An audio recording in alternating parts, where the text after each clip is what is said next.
All the spotlight here on Lookuptv. Before we continue with the bulletin, let's just have a look at the stories making headlines tonight. Tonight on the spotlight, MPs seek clarity on fraud in JSS capitation and employment of 46,000 JSS teachers. Sijasikia kuna mlevu ameshikwa kwa sababu amekula miraa. Ukiona mrevi labda amekunywa bangi. Huwezi sema ati kuna tofauti ya miraa na kuna tofauti ya mugoka. Ukiongea mambo ya mugoka umeongea mambo ya miraa. Farmers set to lose 1 billion shillings per month from agriculture ban as petitioners say it is not a drug. And on Your Opinion Matters tonight, we ask your thoughts on President William Ruto's state visit to the United States and his decision to hire a private jet amid rising taxes.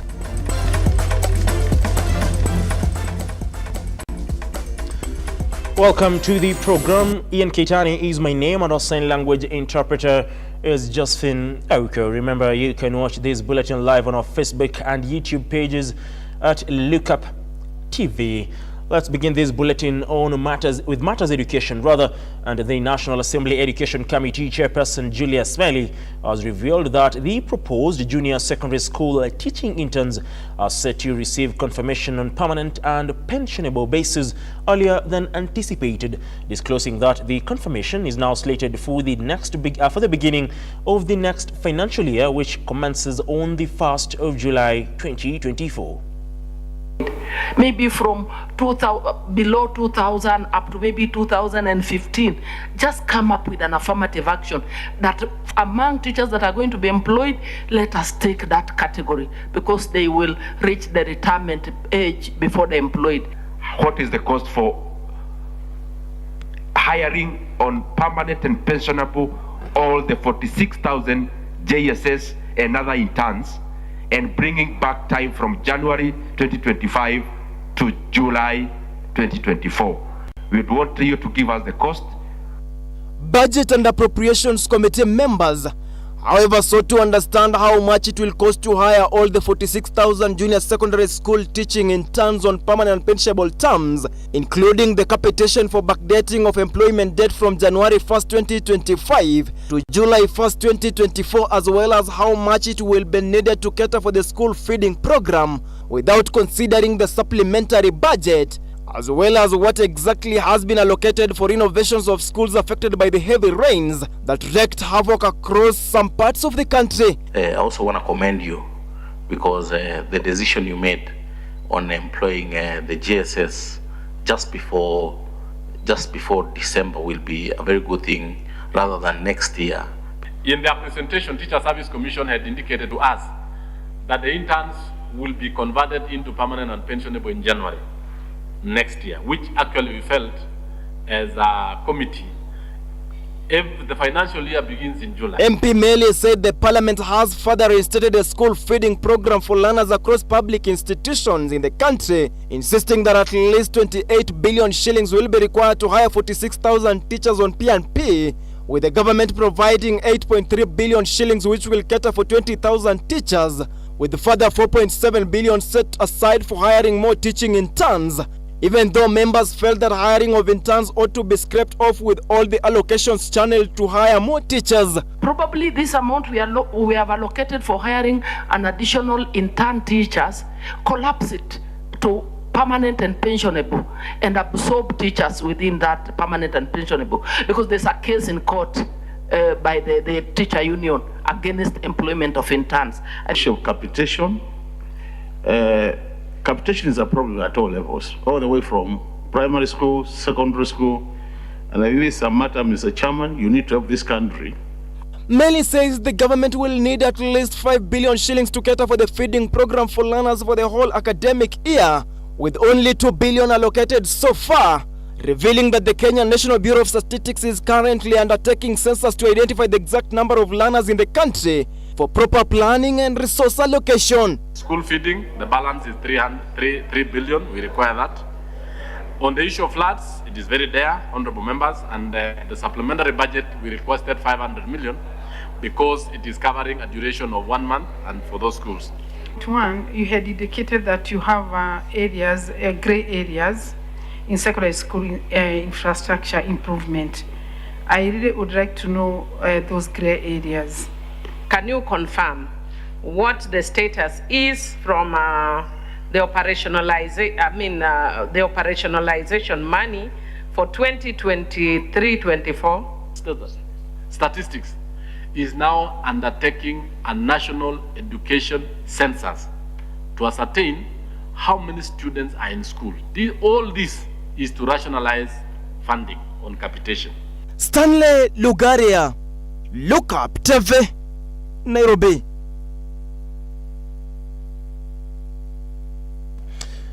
Now, Embu leaders, Muguka farmers and traders have vowed to soldier on with the fight to protect their green gold, with farmers set to lose 1 billion shillings per month and slashing over 300 million from the revenue streams.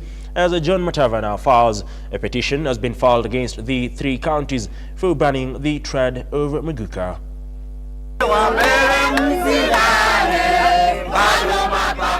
Last week, the 3 counties Mombasa, Kilifi and Taita Taveta banned the entry, transportation, sale and use of Muguka and its products. This comes amid rising concerns over mental health and substance abuse linked to Muguka use. Hatujaiona madhara. Mimi sijaipatana na mtu amelala kwa mtaro ama amegonjeka sababu amekula miraa. Na kuna watu wamekula miraa miaka mingi sana. Former Embu Senator Lenny Kivoti, addressing farmers and traders in Mbeere, dismissed claims by the coastal leaders that Muguka is a drug. Kivoti noted that Muguka, a variety of miraa, is a major cash crop supporting many families in dry parts of Embu County, and that it's a legal plant in Kenya and should not be washed away. Miraa constitutes the main cash crop for the drier parts of Embu County. Right from Gaturi South to Kagari South to Mbeere North to Mbeere South is the main cash earner of the local people. So anybody trying to wish it away, it hurts Embu County. Mbeere Embu Farmers Cooperative Union Chair Javasias accused the Deputy Senate Speaker Kadhuri Murungi of inciting coastal leaders to ban Muguka, saying farmers will not relent in fighting for the source of their livelihoods that is legal as per the Kenyan Constitution. Tukasikia naye Mheshimiwa Kadhuri Murungi ameenda huko, Senator wa Meru pamoja na watu wake wakaenda wakaharibu hiyo mpango, na tunahakika ni wao walifanya hivyo kwa sababu maneno ya bei iliachiliwa. Tukaanza sasa maneno ya ban. Yani tukasikia Muguka imefungwa, haitaingia Mombasa, haitauzwa Mombasa, tukajua hiyo ni kazi na A plant scientist from Mbeere, Ben Kayenji, observed that Muguka is one of the many varieties of miraa cut which belongs to the kingdom plantae, opined that the Muguka issue is just a political case meant to achieve a certain goal. A petition has been filed against 3 counties for banning the trade and consumption of Muguka. What is happening in Mombasa is not a legal battle. It's not a battle of concerns, well wishes for the people. It is a commercial battle. The intentions are bad. They don't mean well. John Matava, Lookuptv, Nairobi. Now, as the debate on the ban of Muguka escalates, the Kenya Tobacco Control Alliance has commended coastal counties for the decision to ban the entry and use of Muguka and miraa products. As George Kaesi files the following report, the alliance now wants the government to extend the ban nationwide and categorize Muguka as an illicit drug. Ili kushughulikiwa, hata serikali inapojaribu kuonyesha eti miraa ni baadhi ya mimea ya kuleta fedha, tunahakikisha ya kwamba tunawaambia watu wetu wa Kenya ya kwamba miraa na tumbako ni vitu ambavyo havina kesho. These are the 2 crops that have no future. Hivi ni vitu ambavyo vinafungua lango la vijana kuingia katika matumizi ya mihadarati. Na kwa hivyo tumekuwa tukifanya mchezo kwa minajili ya kujifaidi kisiasa. Tukiwadanganya wale watu wa Meru, tukiwadanganya watu wa Embu, watu wa Tharaka Nithi na wengine ya kwamba utumiaji wa miraa na Muguka ni jambo ambalo halina madhara. Na wataalamu wamesema mara si moja ya kwamba hivi ni vitu ambavyo vinasababisha madhara kwa ubongo wa binadamu. Wanaotumia Muguka, wanaotumia miraa wanakumbwa na ule uraibu sawa na wale wanaovuta sigara, wale wanaotumia bangi, wale wanaokunywa pombe. Kwa hivyo ili kupambana na janga hili la matumizi ya dawa za kulevya katika nchi yetu, ni lazima tupambane na hivi vitu vyote. Tupambane na muguka, tupambane na miraa, tupambane na tumbako, tupambane na pombe, bangi na vitu vyote vile ambavyo vinaleta madhara kwa akili ya binadamu. Kwa hivyo tunaunga mkono na tunasema ya kwamba hata kaunti ambazo zimesalia, kaunti zetu katika Kenya, kila gavana aanze kufikiria jambo hili sasa. Ni jambo ambalo tumefurahia hawa wenzetu ambao hao kweli tunaweza tukasema ni watu ambao wana ujasiri mkubwa. Now, Nairobi County government has been forced to suspend several development projects following the reduction in the supplementary budget estimates for the financial year 2023-2024. Now, however, following the reductions, the county government will continue with the key manifesto pledges by Governor Johnson Sakaja, including dishing a county, roads construction and disaster mitigation. Amid tough economic times, the Nairobi City County has been forced to halt some of its development projects, with various departments having their development budgets reduced if the approved supplementary budget estimates for the financial year 2023-2024 is anything to go by.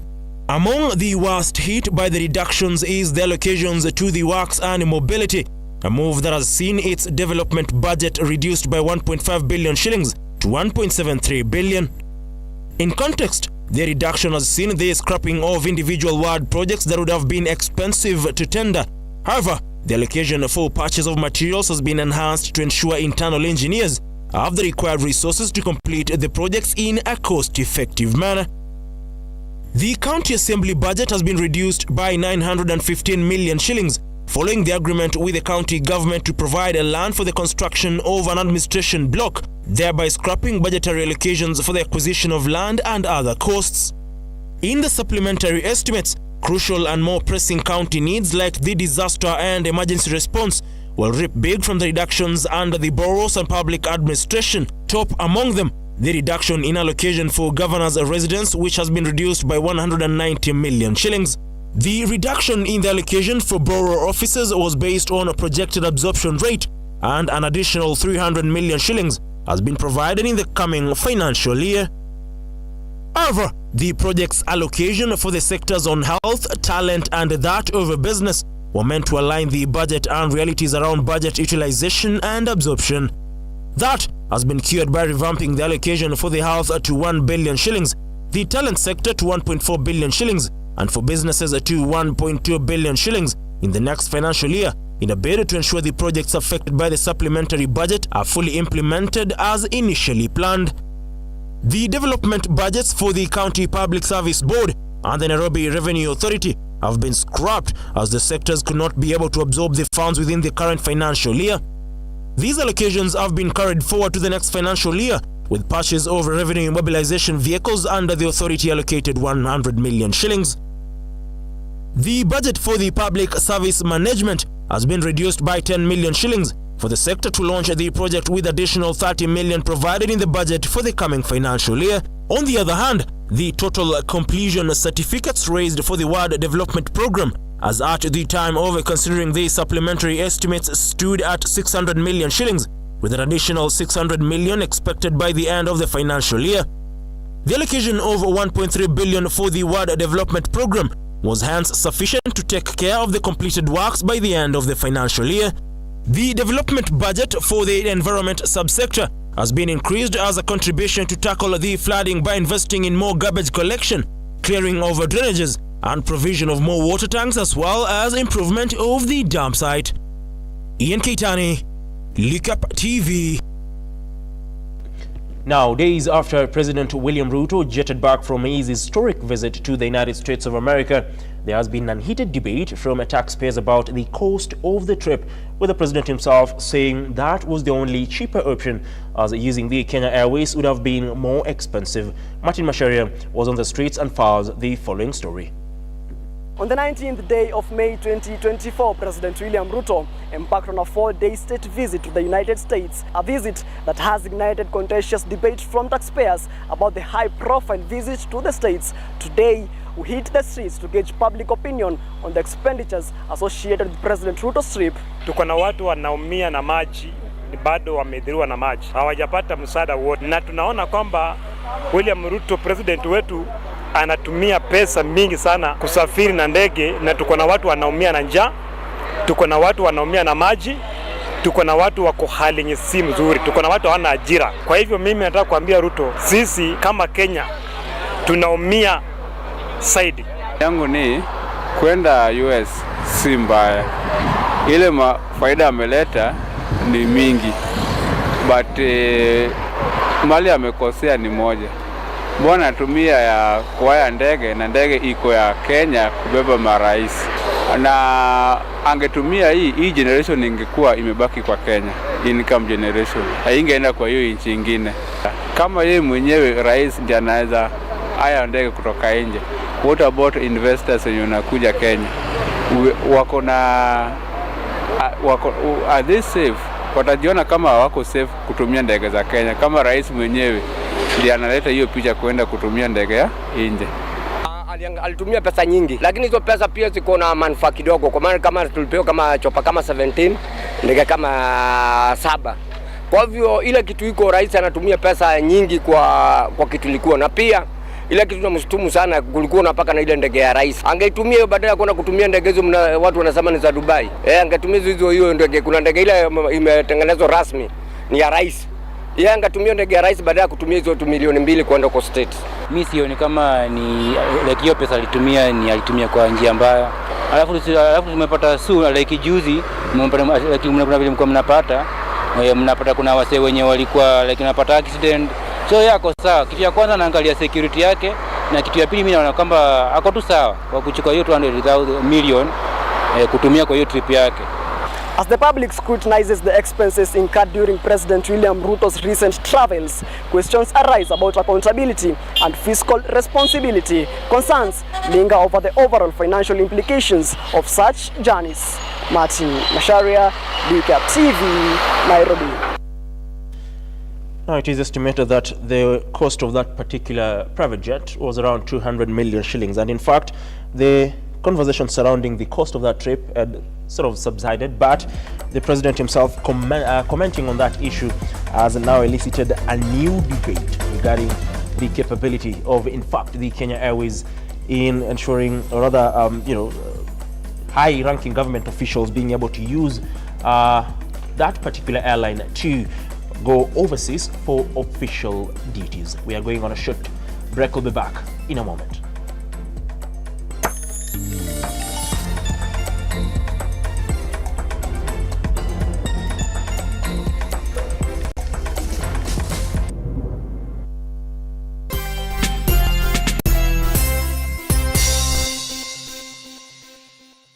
Hapa tuko ndani ya Emali. Emali ni mtaa mmoja katika Makueni County, which is my home county. Na leo hii nimecome through hapa manze kujaribu tournament na mavijana wangu. Tunajaribu kuwa empower, tunajaribu kuwafunza how to be self-developed in their lives. We have a tournament, 8 teams battling for a Super Cup today. Na tuko hapa kwa hisani ya RUTO Foundation. Manze, thank you so much to RUTO Foundation. Kila wakati ambapo unacheza RUTO, 25% goes to RUTO Foundation, na tunakujanga mtaani kufanya vitu kama za leo.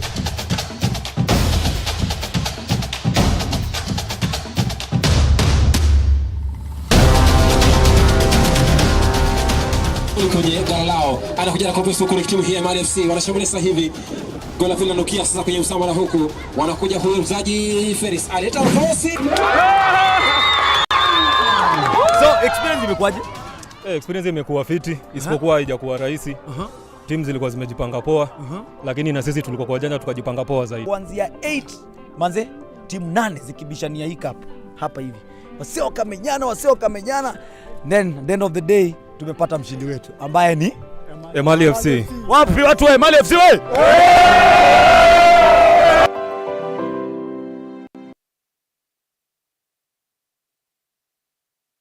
Are you a junior secondary school, a college, a TVET institution or a university, and you want to advertise your intake? Book now and advertise with us today on both Lookuptv and all our digital platforms. Call us today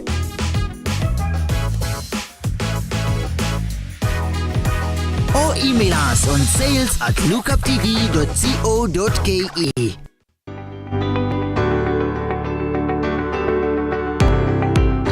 Taarifa zinapochipuka na kutufikia papa hapa kwenye makao makuu ya chumba cha habari cha runinga ya Lookup, kwenye taifa, kwenye serikali, kwenye bunge, tunajitosa hadi kwenye sauti ya wenyeji ili kupata tu maoni ya wenyeji kuhusu masuala haya yanayochipuka.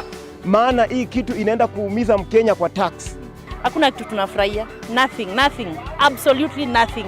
Sisi tunaumia, si ati tunaumia ile ya kiukweli. Juu maisha ni ngumu. Na bila shaka tunapata maoni yao ili sauti yao ipate kusikika. Na watasema hili, waseme lile, watasema hiki, na waseme kile, almuradi sauti yao ipate taa. Mambo ya mafuta tena imekuwa ni changamoto zaidi kwa kila mtu, wa bodaboda. Uchumi ikikuwa stable, tunaamini mambo itakuwa sawa sawa. Kwanza liko na ria wasa wa boda, mama mboga nini. Hawa sasa ndio wamefinywa zaidi man.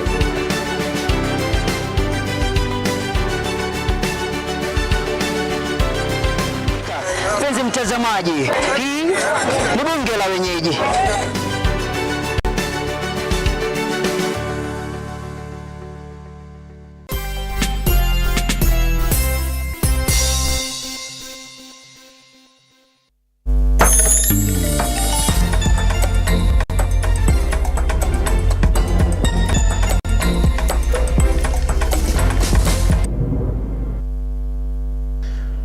Now, to a very sad but shocking incident is that residents of a melon market in Chesikaki ward, Bungoma County, were left in shock after a young girl was allegedly assisted to terminate her pregnancy by a pharmacy attendant earlier today before dumping their newborn baby in a toilet while still alive.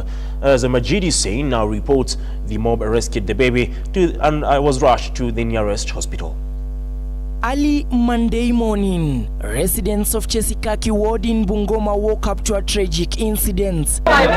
Angry residents are seen rescuing a baby who was dumped inside a toilet, a situation that has shocked many. The angry residents, in cooperation with the police, were able to rescue a child who was rushed to hospital in Cheptais for emergency treatment. Sisi kama viongozi hapa Chesikaki, sisi hatutakubali hiyo tabia ambayo inafanyika hapa eneo la Chesikaki. Hilo tendo ni mbaya sana. Additionally, they have called on the police to do a detailed investigation to resolve the puzzle. After allegations emerged, it may be that the girl received treatment in one clinic in the area who helped her to get rid of the baby. Kwamba waje tufuatilie haki. Hii imetendeka kwa sababu gani? Na ilianzia wapi? Ndio inakuja kumalizikia hapo. Musa na mama mzazi wa msichana anasema msichana aligonjeka akitoka Nairobi. Na alipofika hapa uchungu ikazidi akapelekwa Tuikulu dispensary. The investigation has been started with the chief of Chesikaki, Maurice Wetala, confirming the incident and indicated that one of the suspects is being detained in Chesikaki police station while the main suspect continue to be searched. Na kushirikiana na wananchi tumepata mtoto huyo akiwa hai, tumemkimbiza kwa hospitali apate matibabu. Mtoto huyo inasemekana ni wa miezi 7. Pia tulipata pia mama ya mtoto ambaye alikuwa ameavya mimba na pia tukampeleka katika hospitali ya Spikers Cheptais. Kwa hivyo nikiwa chifu eneo hili ningependa kutahadharisha hasa wa mama na wasichana ambao wanahuruka kubeba mimba na kutoa kwamba hawana nafasi katika sehemu hii. Majid Hussein, Lookuptv. Now, 4 people, including a Form 2 student, were shot by Kenya Wildlife Service officers in Barut, Nakuru County during a crackdown on suspected illegal fishing activities in Lake Nakuru. The incident has led to protests with locals calling for the arrest and prosecution of the officers accused of conducting a violent raid in the area. Beatrice Adhiambo, the mother of 15-year-old Barack Obama, says that his son was outside when the officers arrived in 2 Land Cruisers. Kijana wangu alikuwa amekaa hapo kwa mawe hapo nje. Kukaa nje akaona kama sasa huyu polisi sasa amejikaza kupiga risasi kabisa. Akaruka kutoka huko akakuja huku. Sasa alikuwa ananikujia huku ndio haikuja ingie kwa ploti. kuingia kwa polisi, kufika kwa gate hivi ndiye akapigwa risasi. Obed Luka, who spoke from his hospital bed, says he was chatting with his friends outside the gate at around 6 p.m. when he saw two Land Cruisers approaching. He said they stepped back only to hear someone scream. It turned out the officers were allegedly assaulting a woman and started shooting randomly when Luka and his colleagues asked them to stop. Kwa tumekaa hapo nje kwa gate na marafiki zangu. Kidogo hivi cruiser ikakuja mbili za game park. Wakakuja na fujo. Sasa mimi kama niingie ndani kwa sababu hiyo furugu wakikuja hivyo tunajua tu ni kubaya. Sasa kuingia ndani ya gate hivi kidogo hivi tunasikia nduru. Tunajiuliza ni nani ndani ya compound. Tukasema aje acha tuende tushuhudie nani huyo anapiga nduru. Sasa ile kwa harakati ya kutoka hivi nje tukapata mama anapigwa. Tukasema aje acheni huyo mama, msimpige huyo mama. Wakaanza sasa kufyatua marisasi juu. Kufyatua marisasi watu wakaanza kuja wengi. Wakaanza kupiga tu risasi kiolela. Luka has dismissed claims that they were fishing in the lake, saying if they had committed an offense, the officers should have arrested them. Tulikuwa home nje ya gate. Hata game park ilikuwa mbali hapo na hapo. Ilikuwa nje ya gate hata kwa kijiji. Deputy County Commissioner Obed Mose has said they are ready to have the officers arrested, noting that the firearms used by the officers have already been confiscated. Na nikisema kuhusu KWS, tuko na register huko ya firearm movement, kwamba mimi nikienda kuchukua bunduki, ninaandika kwamba nimechukua bunduki hii, hata hawa askari wanajua. So njia ya kujua kwamba wale ambao walikuwa na bunduki na walikuwa sehemu hii ni rahisi kujua. Beatrice Ndanu, Lookuptv. Now, the Pastoralist Child Foundation, in collaboration with Drawing Dream, today launched an innovative initiative aimed at empowering particularly boys, girls and women in critical need in the pastoral communities of Samburu. This and other stories in our county rep with Stephanie Egugu. Under a tree in Kitimani village, Samburu East, the Pastoralist Child Foundation, in collaboration with Drawing Dreams, organized an educational initiative for girls in pastoral communities facing puberty and menstruation. The initiative is aimed at empowering both boys and girls about menstruation health and hygiene due to effects brought about by climate change. Tumeona for the first time wanaume wamejitokeza to have very critical conversations that normally don't happen kwa easy communities. About climate change, for us, why we even chose Kilitaman is because of the effects of climate change. Elsewhere, Genesis Aisha Juma is the first government official to oppose the controversial nuclear power project planned for Uyubo area in Kilifi sub-county. The CS cited its negative effects on people living in the area and its environment, expressing concerns about the project's nature. Tutasimama na watu wa Matangoni na watu wote wa Kilifi kupinga vikali mradi wa Mpea. Kwa sababu number 1, haujafuata sheria zinazotakikana. Number 2, tunajua madhara yake. Kwa hivyo tutasimama kidete. Finally, the Agricultural Employers Association has warned of a looming crisis in the agricultural sector due to government's failure to settle over 12 billion in VAT refund owed to farmers. This dire situation has been exacerbated by heavy rains which have destroyed crops worth millions of shillings. In response, they urged the government to establish a fund to assist farmers who have faced losses due to recent weather events. The issue of the VAT refund to the exporters, you realize our members are mainly exporters to the European market. The VAT refund has not been done for a while. I think to a tune of 12 billion now still remains with the government. This is money that could be used to expand opportunities.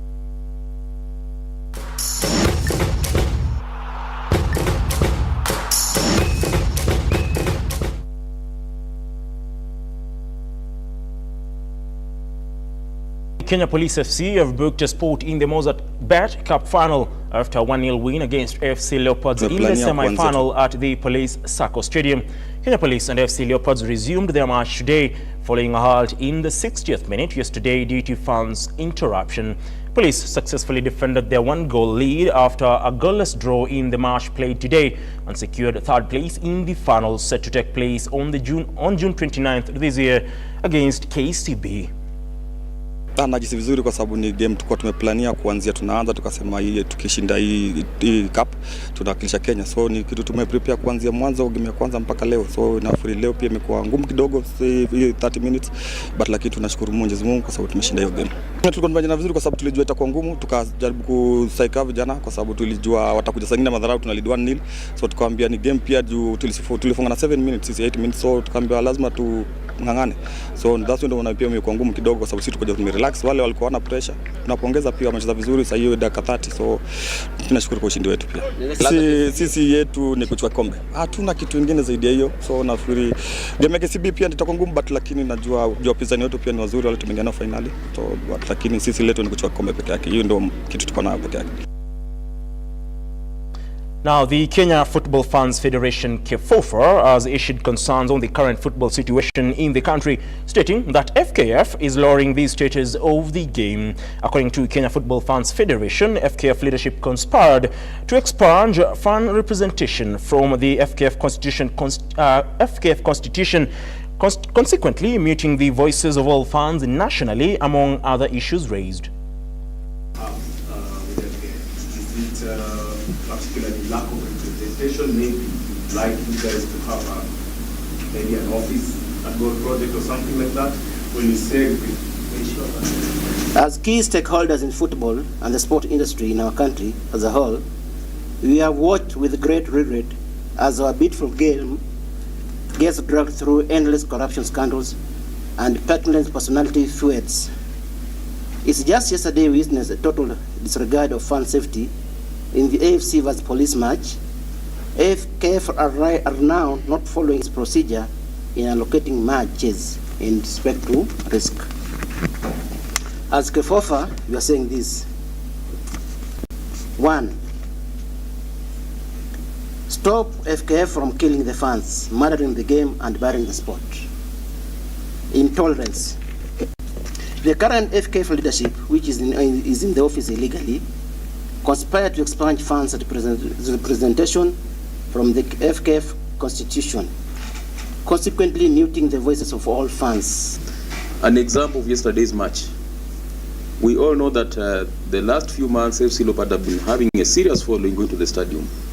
Why do you have to take a high-risk match to a stadium like Police Sacco, where there is an inadequate security? And you see, there is no arrangement, there is no seating arrangement. In fact, it was just lucky that we didn't witness a stampede. That is one way of making sure that if you involve fans, if you involve all stakeholders, they'll tell you this match is Police Sacco is a no-go zone for FC Leopard match or Gor Mahia match. Shabana. Or even Shabana, yes.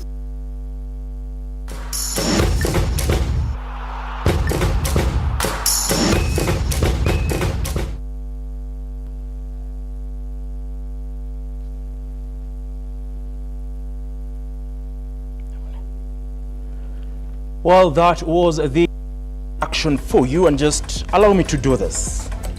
For the sake of Arsenal fans and Manchester United winning the FA Cup, it's time I do this. I mean, for the likes of Simba Elijah, Charles Kiage and Jeremy Como, Manchester United did win the FA Cup on Saturday. And allow me to say this.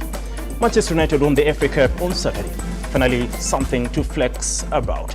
Talk about killing four birds with one stone. Winning the FA Cup, so United debunk the notion that United will end the season trophyless. Now, even Mo Sweeter was having a better season than Arsenal, the so-called Gunners, with no firepower.